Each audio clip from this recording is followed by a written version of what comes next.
News leaders की हर खबर पाने के लिए सब्सक्राइब करें और बेल आइकन जरूर दबाएं। नमस्कार, आप देख रहे हैं न्यूज लीडर्स और मैं हूं आपके साथ जफर अशरफी। बड़वानी जिले में आज देश के विख्यात चिंतक पत्रकार पुष्पेंद्र कुलश्रेष्ठ जी का आगमन अंजड़ नगर में हुआ। ऐसे में लीडर्स के विशेष संवाददाता अखिलेश साहू और सतीश परिहार से सीधी बातचीत हुई। आइए किन मुद्दों पर क्या बोले कुलश्रेष्ठ जी।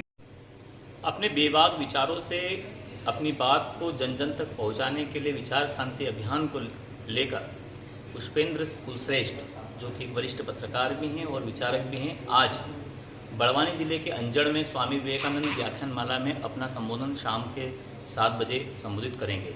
इस दौरान सगुन गार्डन में न्यूज़ लीडर्स ने आज उन्हें से विशेष रूप से चर्चा की। क्षेत्र के बाद प्रख्यात वक्ता के रूप में पूरे राष्ट्र भर में पहचान बनाने वाले पुष्पेंद्र कुलश्रेष्ठ जी आज अंजड़ में एक स्वामी विवेकानंद जी के कार्यक्रम में यहाँ पर आए और हम उनसे जानेंगे कि किस प्रकार से देश में जन जागरण का काम चल रहा है। ऐसा पत्रकारिता जर्नलिज्म में आपने काम किया, जर्नलिज्म के साथ में आप प्रखर वक्ता बन गए, तो अपनी बात तो आप पत्रकारिता के हिसाब से भी बोल सकते हैं। पत्रकारिता में नहीं बोल पा रहे थे, इसीलिए पत्रकारिता से इस्तीफा दिया। पत्रकारिता में रहते हुए सब नहीं मैंने किया। वो पत्रकार नहीं है जो लोग पत्रकारिता में रहते हुए चुनाव भी लड़ते हैं और लौट के आकर फिर पत्रकार हो जाते हैं। इसलिए जीवन में भूमिका तय करनी चाहिए कि करना क्या है। पत्रकार रहना है तो फिर पत्रकार रहिए।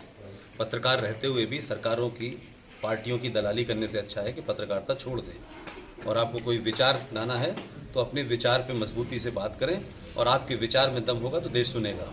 ये सुबह पत्रकार और रात को पार्टियों का काम करना बंद कर दें। ये देश में यही हो रहा है। और मुझे लगता, सुन ले मेरी बात, पूरी बात को, आपने सवाल पूछा है ना। मुझे लगता था कि मैंने जितनी पत्रकारिता की, मुझे लगता था कि मैंने ईमानदारी से की। मुझे लगने लगा कि मुझे बहुत सारी बातें कहनी हैं, तो जब तक मैं पत्रकारिता से हट करके अपने मन की बात नहीं रखूंगा, जिसमें मुझे किसी किस्म के सरकार का, किसी किस्म की पार्टी का, किसी किस्म के संगठन का और किसी किस्म के संस्थान का दबाव नहीं होगा, वो मैंने इस्तीफा दिया। और उस दिन के बाद से मैंने आज तक कहीं नहीं कहा कि मैं वरिष्ठ पत्रकार हूँ। ये वरिष्ठ पत्रकार कहलवाने का बहुत लोगों को शौक होता है। जितने बेरोजगार पत्रकार होते हैं वो सब वरिष्ठ पत्रकार ही होते हैं। तो मैं ये मानता हूँ कि मुझे अपनी बात कहनी है और मैं अपनी बात को कहूँगा। अगर मेरी बात को लोग सुनेंगे तो मैं कहूँगा, नहीं सुनेंगे तो नहीं कहूँगा। और क्योंकि आज संचार क्रांति हो चुकी है, इसलिए आज ये चैनल जो आज आप चला रहे हैं, आप किसी चैनल में काम कर रहे होते तो वही सवाल पूछते जिससे आपको टीआरपी मिलती है। राइट? 300 बंदे, मैंने उस बेचारे को सामने से भी नहीं कभी देखा। लेकिन ये जो बीमारी हमें कि हम उसी की तारीफ करेंगे जिससे हमारा निजी स्वार्थ समझेगा, मैं उनमें से नहीं। अगर उसने राष्ट्र को बचाने के लिए काम किया तो बहुत बड़ा काम किया, क्योंकि आप धारा 370 को समझते हैं कि एक धारा है जो जम्मू कश्मीर से हटी है। इसलिए पत्रकारों को भी नहीं पता, बुद्धिजीवियों को भी नहीं पता और राजनीतिक लोगों की मैं बात ही कम करता हूं। धारा 370 एक धारा नहीं थी। ये जो भारत में 1400 साल पहले, जब से इस्लाम पैदा हुआ है मोहम्मद साहब के मरने के बाद से, 632 से लेके आज तक एक गजवाए हिंद का कंसेप्ट चल रहा है। उस गजवाए हिंद की एंट्री का द्वार था जम्मू।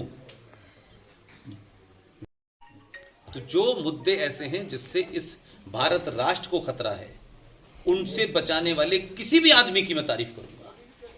और उसको तोड़ने वाला कितना भी हिंदू हो, कितना भी बड़ा हिंदूवादी हो, तब भी उसके खिलाफ हो। किसान आंदोलन अब दिल्ली में चल रहा है। किसान आंदोलन की पूरी तरह से लोग लगे हुए हैं। क्या किसान आंदोलन को लेकर आप कहते हैं? किसान आंदोलन इस देश में सबसे बड़ा फ्रॉड है।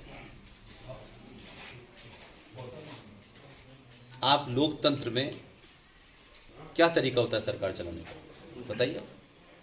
पूरे देश के लोग वोट डालते हैं, पार्टियां जीतती हैं, चीज पे बहस होती है, उसके अच्छे बुरे में बात होती है, बहुमत से पास होता है। पास होने के बाद 2 राज्यों के किसानों को लगता है कि ये किसान विरोधी है। तो इस देश में 29 राज्य हैं कि नहीं जी?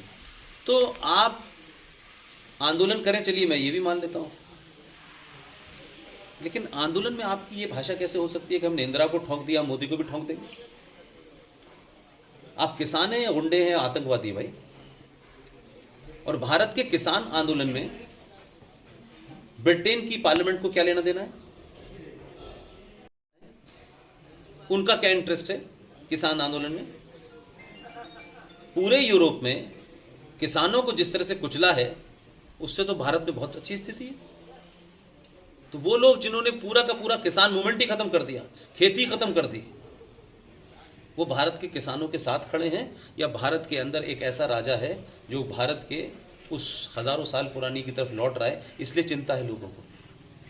तो किसान आंदोलन की आड़ में कोई पोर्न स्टार उसे पैसे देके वो ट्वीट कर दे, तो हमारे देश का दिवालियापन यह है कि हम उस पर भी जवाब देने लगते हैं। 377 और इस इश्यू को लेकर आपने काफ़ी गंभीर रखे हैं और सरकार ने आपकी बात भी सुनी है। कहाँ तक आपको लगता है ठीक रहा है? देखिए, एक तो मुझे ये बदख्याली नहीं है कि सरकार ने मेरी बात सुनी। मैं ये मानता हूँ कि आप समाज में आज के दौर में, क्योंकि ये जो संचार क्रांति है ना, ये सबके लिए है। रिक्शे वाले के पास भी है, तांगे वाले के पास भी है, चाट वाले के पास भी है, और मेरे पास भी वही मोबाइल है। अगर आप तथ्यों के साथ अपनी बात रख देंगे तो लोगों को समझ आएगी, और उससे उनके जीवन में क्या कष्ट हैं तो लोग आज नहीं कल, कल नहीं उसे सुनेंगे। देश के बुद्धिजीवी समाज को, अध्यापकों को, वाइस चांसलर को, यूनिवर्सिटीज़ में सब लोग एक ही काम कर रहे हैं। सरकार का कोई मूर्ख किस्म का मंत्री सक्सेसिव सरकारों में